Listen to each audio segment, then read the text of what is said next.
Hello મિત્રો, સ્વાગત છે તમારું મારી ચેનલ જલપાસ કિચનમાં। તો આજે હું તમારી સાથે શેર કરવાની છું ગલકાનું રાયતું।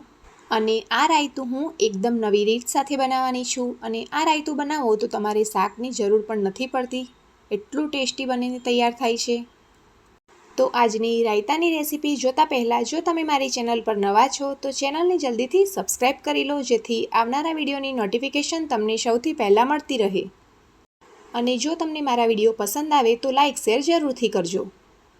તો ચલો આજની રેસીપી બનાવવાનું શરૂ કરીએ।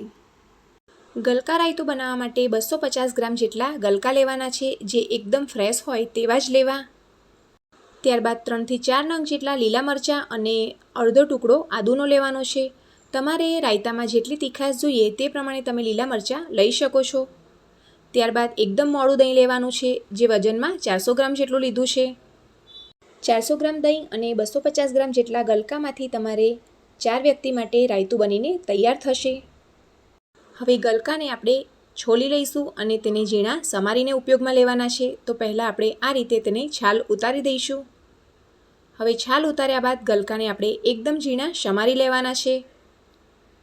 આ રાયતું એકદમ ઠંડુ હશે તો ખાવામાં ખૂબ જ મજા આવશે, એટલે દહીંને આપણે ફ્રીજમાં ઠંડુ થવા મૂકી દેવાનું છે।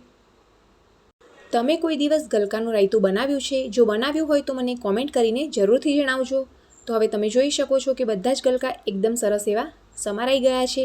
તો તેને એક તપેલીમાં લઈ અને અડધા ગ્લાસ જેટલું પાણી એડ કરીશું। ગલકાને આપણે બાફવાના છે, એટલે પાણીનું માપ આપણે એકદમ ઓછું લઈશું। ત્યારબાદ તેમાં અડધી ચમચી જેટલું મીઠું એડ કરી અને ગલકાને 4 થી 5 ઉભરા આવે તે રીતે બાફી લઈશું। તો હવે તમે જોઈ શકો છો કે ગલકા એકદમ સરસ એવા બફાઈ ગયા છે। તો હવે બાફેલા ગલકાને આપણે ગાળી અને વધારાનું પાણી બધું જ નિતારી લઈશું। ગલકા ઝડપથી બફાઈ જતા હોય છે, એટલે તેને આપણે તપેલીમાં જ બાફવાના છે। તો તમે જોઈ શકો છો કે આ બાફેલા ગલકામાંથી બધું જ પાણી નિતારી લીધું છે। ત્યારબાદ તેને એક બાઉલમાં કાઢી લઈશું। બાફેલા ગલકામાં સહેજ પણ પાણી ન રહે તે રીતે બધું જ એકદમ સરસ એવા ગાળી લેવાના છે। ત્યારબાદ લસણ અને આદુને આપણે એકદમ સરસ એવા વાટી લીધા છે। હવે આ બાફેલા ગલકાને આપણે વઘાર કરીશું। તો વઘાર કરવા માટે એક નોનસ્ટિક પેનમાં 2 ચમચી જેટલું ઘી ઉમેરીશું। ગલકાના રાયતાનો વઘાર કરવા માટે હંમેશા ઘીનો જ ઉપયોગ કરવો, જેથી ટેસ્ટ એકદમ સરસ આવશે। ઘી એકદમ સરસ ગરમ થઈ જાય ત્યારબાદ તેમાં 1 ચમચી જેટલું જીરું ઉમેરવાનું છે।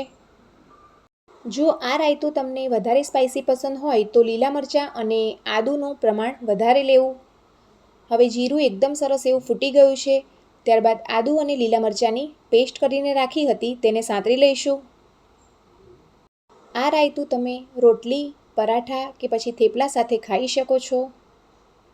જો તમે આ રાયતું એકવાર બનાવ્યું તો ઘરના બધા વારંવાર બનાવવાનું કહેશે, એટલું ટેસ્ટી બનીને તૈયાર થાય છે।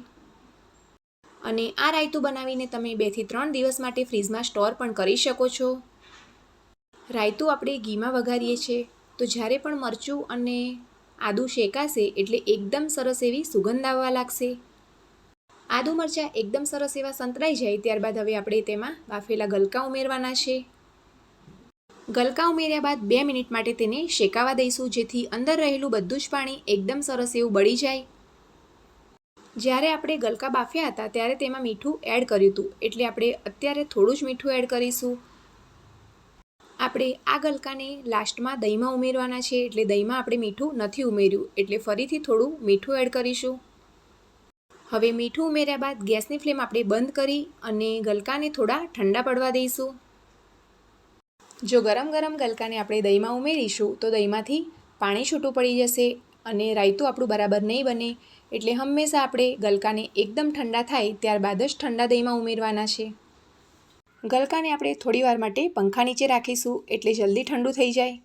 તો હવે તમે જોઈ શકો છો કે ગલકા એકદમ સરસ એવા ઠંડા થઈ ગયા છે। હવે ઠંડા થયેલા ગલકાને આપણે ફ્રીજમાંથી જે દહીં કાઢીને રાખ્યું હતું તેમાં ઉમેરી દઈશું।